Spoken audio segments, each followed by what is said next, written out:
And we're back, like we never left. Welcome to the Confessions of a Not So Dangerous Mind podcast. I'd like to thank you all for spending some of your Tuesday evening finally warming up here with me in New York.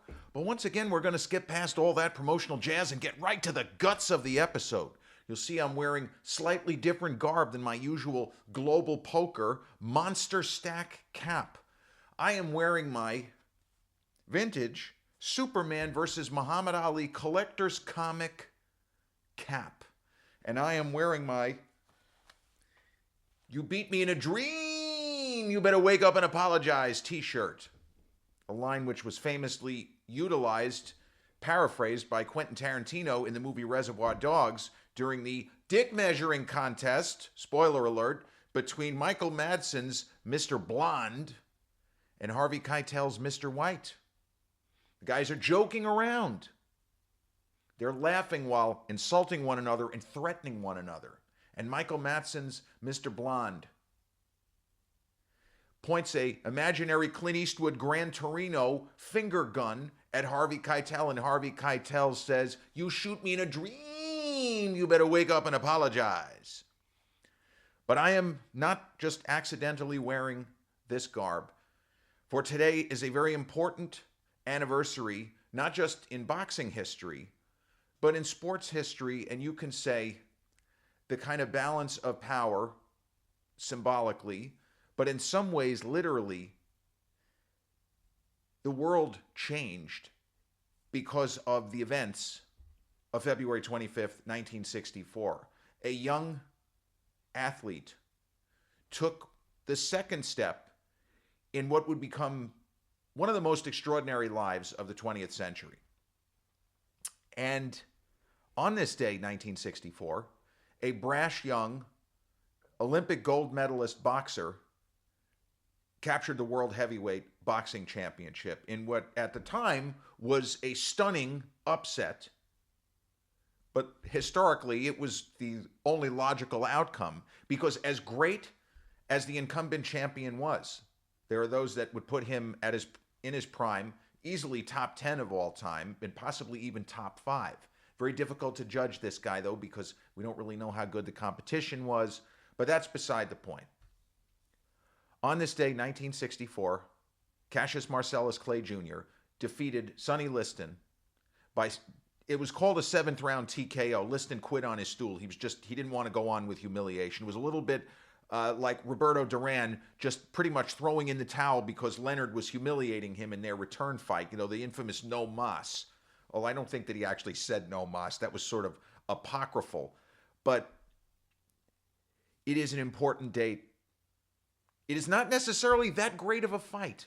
The irony of this particular, you would assume that it would be a great fight, such as the most famous upset, I would say, in the history of boxing, maybe even the history of boxing. Heavyweight for sure. When Buster Douglas beat Mike Tyson in February 1990. That fight is actually it's an action fight. Mostly Buster Douglas delivering a beatdown, except for the moment in the 8th round where Tyson nearly comes back to win. It's been said that if you were to dissect the career of Muhammad Ali into 3 fights, what was his finest hour in the ring? Beating George Foreman in 74. Ali was still lethal in his way, but he was well past his best. Beating a fucking monster dreadnought fighter like George Foreman was incredible. Nobody gave him a chance, right? Just as nobody gave him a chance in 1964, February 25th, even less people gave him a chance against George Foreman, because Foreman had beaten both guys Ali had lost to up to that point. His finest hour as a fighter. If you say, well, what fight is the best representation of Ali's quite formidable skills? Everything he could do in the ring, the speed, the ability to deliver blows at welterweight Floyd Mayweather quickness, and lethal in the ability to stun and daze opponents, open up cuts, because he was never a one-punch knockout kind of guy. But it's the Cleveland Williams fight in 1966, after he had changed his name a few years prior from Cassius Marcellus Clay Jr. to Muhammad Ali. But if you ask the question, what is the best performance of his career? What is the best example of him where his skills were just about at their peak and he was able to completely neutralize, nullify, and overwhelm a fellow all-timer who should have been reasonably close to his prime, given the fact that he had beaten the shit out of incumbent heavyweight champion twice, a pair of first-round knockouts. Well, on February 25th, 1964, Cassius Marcellus Clay Jr. defeated Sonny Liston to win the championship. Sonny had only had one loss in his career up to that point. He had mostly smashed everybody. And there are those that say that the one loss was bullshit. It was against a guy named Marty Marshall, who was a bit of a jokester in the ring. And they said Sonny was laughing so hard that he cost him a couple of rounds. He should have won that fight too. It's ridiculous, but that's what I read. He went out there and Sonny couldn't hit him. And the thing is, the fact that young Cassius even got the fight, there are times where we look at, let's say, a life in total. We look at a career in total, and we say, this was just meant to be. Because certainly, you can, if you want it badly enough, you can avoid certain fights and certain fighters. And the third Rocky movie gets into this, where Rocky's manager, Mickey, does not want Rocky to fight Clubber Lang because he doesn't think Rocky can beat him. And people like the fact that Rocky Balboa is champion and they're letting him fight third contender, sixth contender. And as much as they want to make it mandatory, well, maybe Rocky Balboa will just retire. And so in the real world, after Sonny Liston had demolished Floyd Patterson twice, he didn't have to fight Cassius Clay. He could have ducked and dodged. He could have said, this fucking stupid kid, who wants to see me beat the shit out of this kid? He's nice. You know, the idea was Liston's wife, Geraldine, really liked him. He's cute. He's funny. She was afraid that her husband might kill him. So Cassius Clay, after having won the Olympics and had mostly easy fights through 1962, he turned pro after capturing Olympic gold famously, not as a heavyweight, but as a light heavyweight at the Rome Olympics of 1960. He had a number of pretty easy fights. And you get to 1963 where he's starting to look like an actual contender.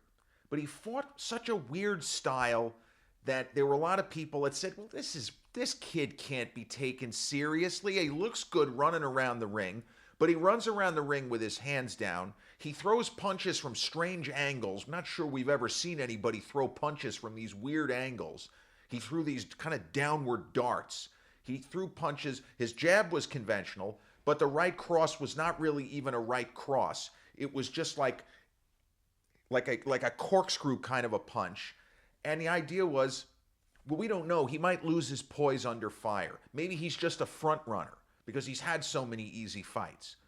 But Sonny Liston was paying attention to him because the kid was a contender and he had the pedigree of having won the Olympics. And even someone like Sonny Liston, who was an ex-convict who was probably entirely controlled by the Vegas mob, he respected, this kid's talented.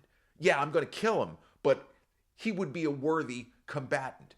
Cassius Clay started this kind of weird full court press, if you'll excuse the basketball reference, of trying to get Sonny to agree to fight him. And he began as far back as after Sonny beat Floyd for the second time. He's making fun of Sonny. He's calling him Big Ugly Bear. He leaves a bear trap, literally a bear trap, outside of Sonny Liston's house. That's a story that's so stupid, I can't believe that it's real, but pretty sure that it is. But Sonny was not necessarily going to fight him. Maybe there's better fights for me out there. Or maybe his management team said, you know what? You don't need to fight this kid. He might make you look bad. You don't need to do that. But when you say things happen for a reason, and a tapestry of a life, a tapestry of Cassius Clay's early career, and you see something that took place that made Sonny Liston want to fight him more so than the kid fucking around with him and calling him all kinds of names. So in 1963, the beginning of the year, Cassius Clay fought a legitimate contender named Charlie Powell. He had played in the NFL, and he beat a top 5 contender named Nino Valdez, a Cuban fighter. Was a terrific fighter, and Powell had beaten him a couple of years prior. Now, Powell was no longer really a top contender. Now he was a little bit of what they used to call a trial horse. Another way of saying a stepping stone. This was not considered a tricky or difficult fight for Cassius Clay. He was supposed to go out there and beat Charlie Powell easily, and he did. And the joke was, when they shook hands before the fight, Clay had predicted, I'm going to beat the guy in 4. I think he said 4, or maybe he said 5. Then he ended up beating him in 3. Fight was not competitive. Clay just kicked the shit out of him. It was ridiculous. It was pretty much a walkover. And they said, you said you were going to take the guy out in 4, but you ended up winning in 3. What happened? And the kid with a straight face says, he didn't shake my hand at the weigh-in. Okay, he didn't shake your hand. Well, I deducted a round because he didn't shake my hand. I didn't appreciate that. I'm trying to be cordial. We're getting ready to fight anyway, and he didn't want to shake my hand. So that fight was not the sort of fight that would have made Sonny Liston's handlers excited. Oh, yeah, let's get this kid out there. He looked really good. He looked dominant. He did not look like a kid who was still growing and putting on weight as he was in real life. He was kind of filling out. He looked like a finished product. You know what? Let's watch the kid at least another time or two before we decide to fight him. Presumably this is what Liston's team and presumably also the Vegas mob was saying. So in March of 1963, Cassius Clay fought a really solid fighter, another kind of fighter where, like an Ezzard Charles type, in a different era, he would not have been a heavyweight because the best weight, for example, for Ezzard Charles would have been light heavy, maybe cruiser. And Ezzard Charles fought as a heavyweight. That's why so many people would put him top 10 greatest fighters of all time. He was fighting way above his weight class, and he almost beat Marciano twice. But the fighter that Ali went up against, his first time filling Madison Square Garden, not his first fight at the Garden. He'd fought Sonny Banks in 62, first time he was knocked down. Banks really squared him up, and it was a flash knockdown, but the kid took a hell of a shot even back then. A lot of other people, the fight would have been over because Banks really fucking leveled him, but he kind of bounced right back up. But Cassius Clay at the time fought Doug Jones, a really tough fighter. And he won a 10-round decision, and historically, it's one of the best fights that Cassius Clay ever had, just from the competitiveness and the spirit. It was an action fight. It was only 10 rounds. Jones got the better of it early, and Clay got the better of it late. But there were people at the Garden that thought Doug Jones had outpointed him and had won the fight. Now, I've seen the fight. Jones did not win that fight, nor did he deserve the decision. The longer the fight went, the better the kid looked. It took him some time to get loose. He maybe didn't warm up properly because Jones landed some big shots early. And you see the kid had the ability to eat leather and just keep moving forward and keep firing. So he didn't look that great in that fight, or maybe it was a style thing where Doug Jones at that point in time knew how to neutralize some of what Clay had been able to do in his other fights. So he didn't look great. Now Sonny Liston is thinking, all right, maybe we take the kid now. Let's have him fight once more. Cassius Clay goes to London. He fights the British Empire champion and one of the great fighters who ever lived, another guy who was fighting probably above his best weight, Henry Cooper. And actually, the kid looks incredible in that fight, except for the fact that at the end of the 4th round, Henry Cooper almost knocks him out of the ring. It's just that one moment where he was clowning a little bit too much, and Henry absolutely leveled him, hit him harder than Sonny Banks hit him. He hit him almost as hard as Joe Frazier would hit him at the Garden in 71. Kid got up. He didn't even need to. This was a time in boxing where you could be saved by the bell at the end of the round. And literally, if he had been knocked semi-unconscious or whatever, Angelo Dundee could have scraped him off the canvas, brought him back to his chair. But as it turned out, the kid didn't know which end was up.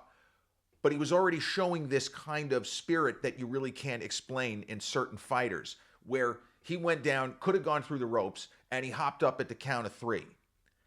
Went back to his corner, and by the time he went out in the 5th round, Cooper's face was already marked.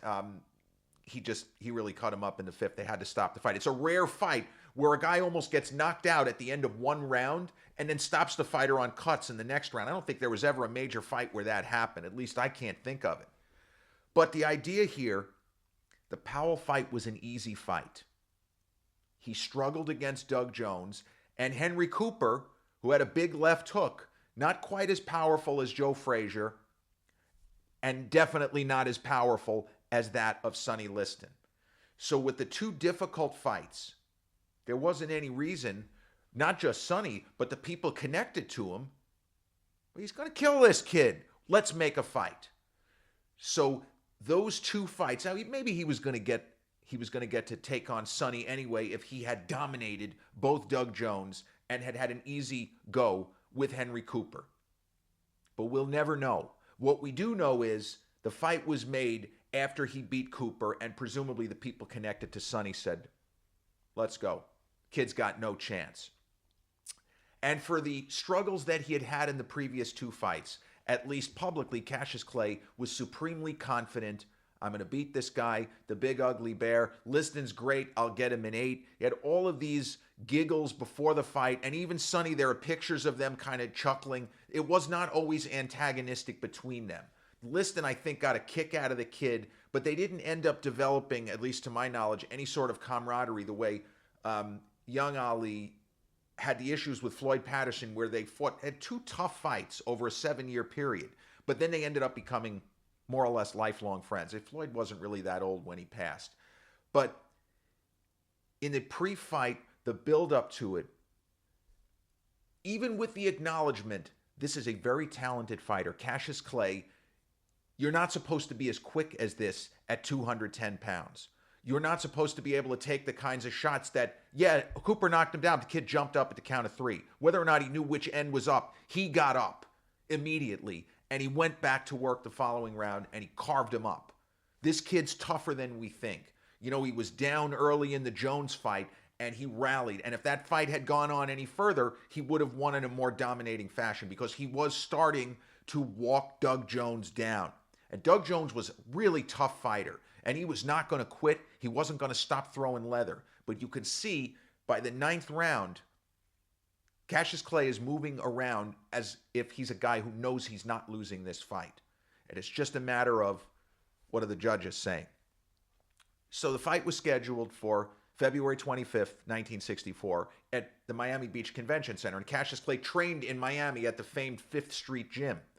And a week before the fight, he met the Beatles. If you don't know this, there were some unbelievable pictures of Cassius Clay, 22 years old, meeting George Harrison, Paul McCartney, Ringo Starr, and John Lennon. They were on their American tour. They were about to go famously on the Ed Sullivan Show. And you think about moments in time that you almost can't believe are real. The 4 young musicians and the brilliant young boxer meeting when they did. And obviously, it's sad to think that only Ringo and Paul are still around from that Fab Five, if you will. But for all the chuckles and the giggles, the kid didn't really know what was going to happen. He talked a big game, but in later years he said, I didn't know that I was going to win. I believed I could.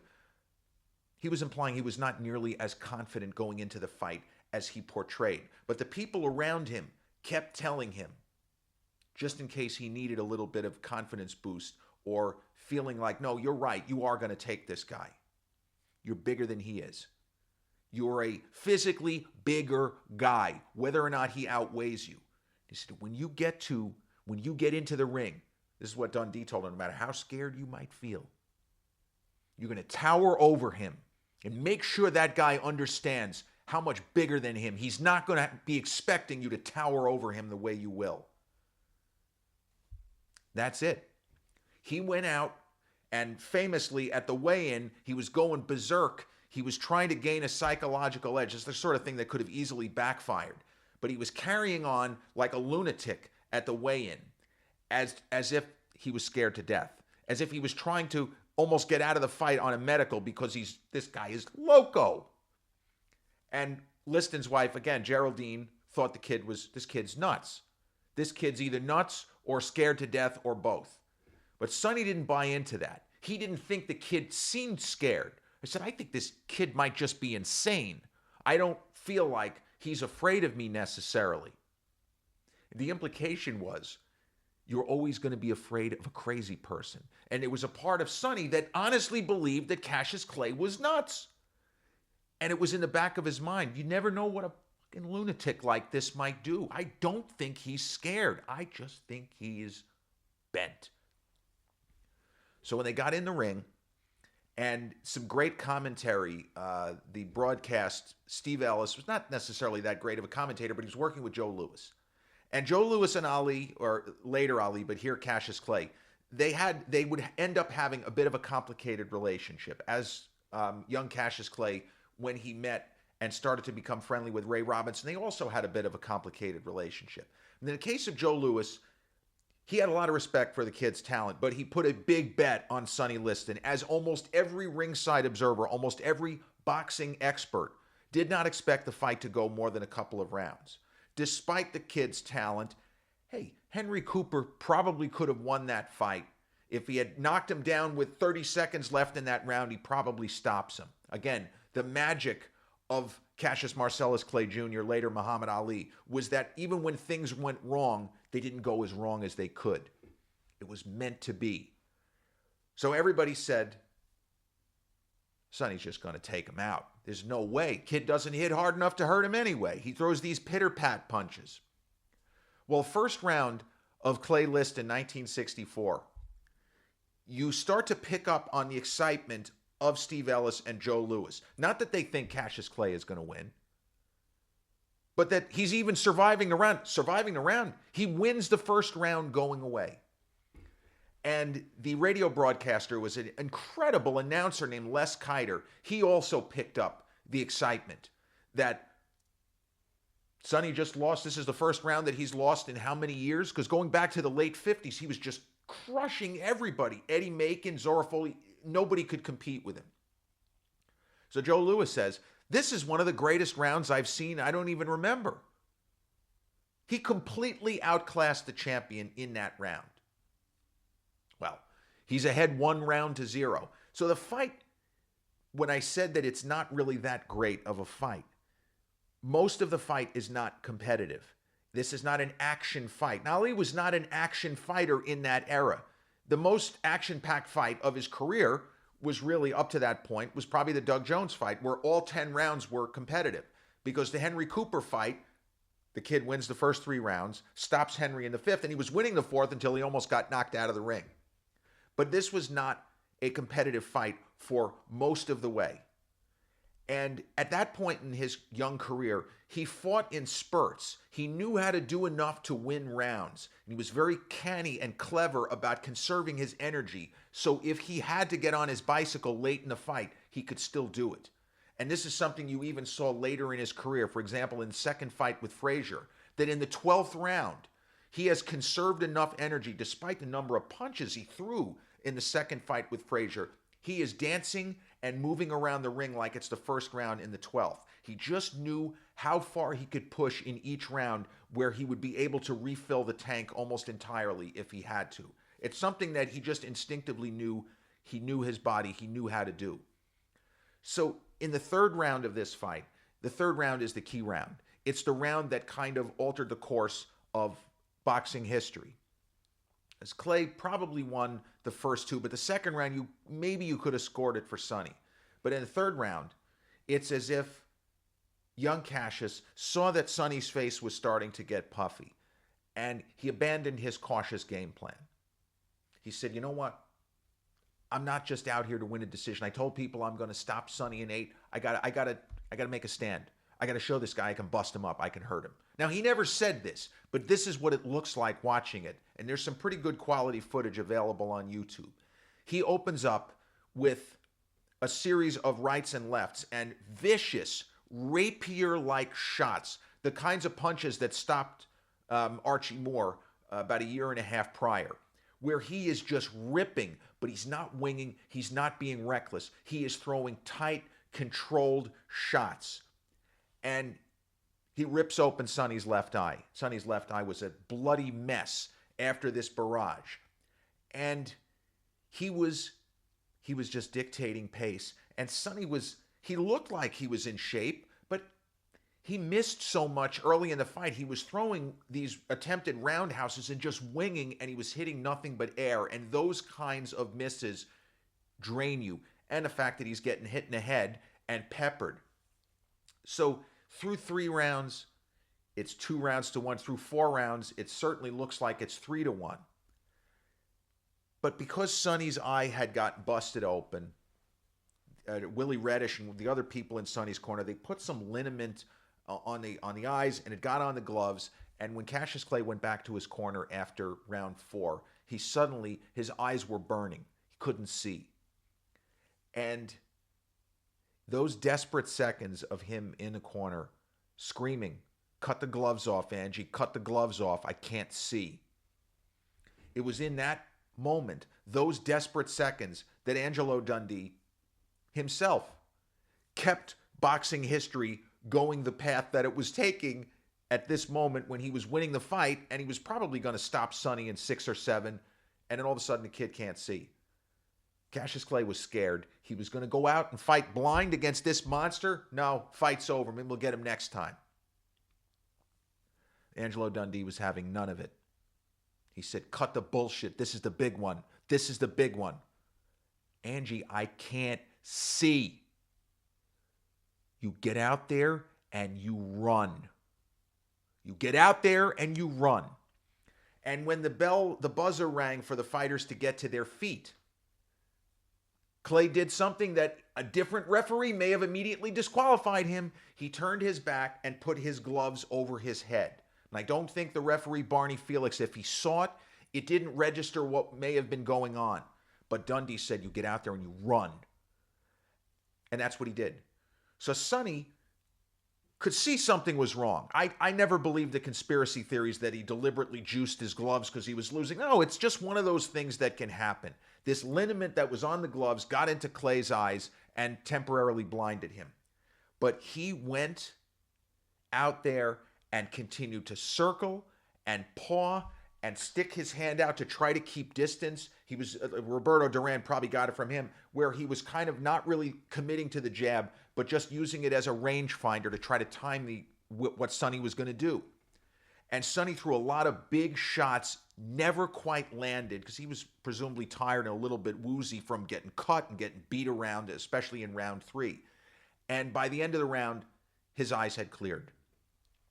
And not surprisingly, he went out in round 6 and really put a good whooping on Sonny, really beat him badly. And Sonny was tough. He took a good shot. There were a lot of fighters that with the pounding that they had taken in the first 5 rounds, that they would have gone down and the fight might have been over in the 6th. But Sonny, he could take a pretty good shot. And he didn't go down, but there was a moment towards the end of the round, kid lands about a 4-punch combo, and it looks like Sonny is going to take a knee, but he doesn't. And then the bell rings to end the round, and that was the end of the fight. Sonny claimed that he had basically injured his right shoulder, and he could not continue. And man, historically, you can't give up the fight on your stool like that. Yes, he was losing. It was extremely unlikely, especially if the shoulder was actually hurt, that he was going to win the fight. But you got to go out on your shield. You got to do something other than that. You know, he could have taken a knee and stayed down. It still would have been better than quitting on his stool. At least he could have said, "Look, the kid really got me. I didn't have a chance." Anything other than giving up your championship when you've been beaten up. You got a bad cut on one eye, and the other eye is starting to show signs of being cut, and there's abrasions. He shouldn't have done that. I wish that he had gone out and the fight had continued, but the fight was stopped. Sonny threw in the towel, and the kid won the undisputed World Heavyweight Championship. And then he announced very shortly thereafter he had embraced the Nation of Islam. He was going to change his name. They didn't know immediately that it was going to be Muhammad Ali. There was a stretch of a couple of weeks where his name was Cassius X, similar to Malcolm X. But then he went with, or they gave him the name Muhammad Ali. And he became a very polarizing figure immediately with that. And then he would become an even more polarizing figure a couple of years later. Now, I want to point out There's the movie from a couple of years ago called One Night in Miami, which I highly recommend. The actors are so good.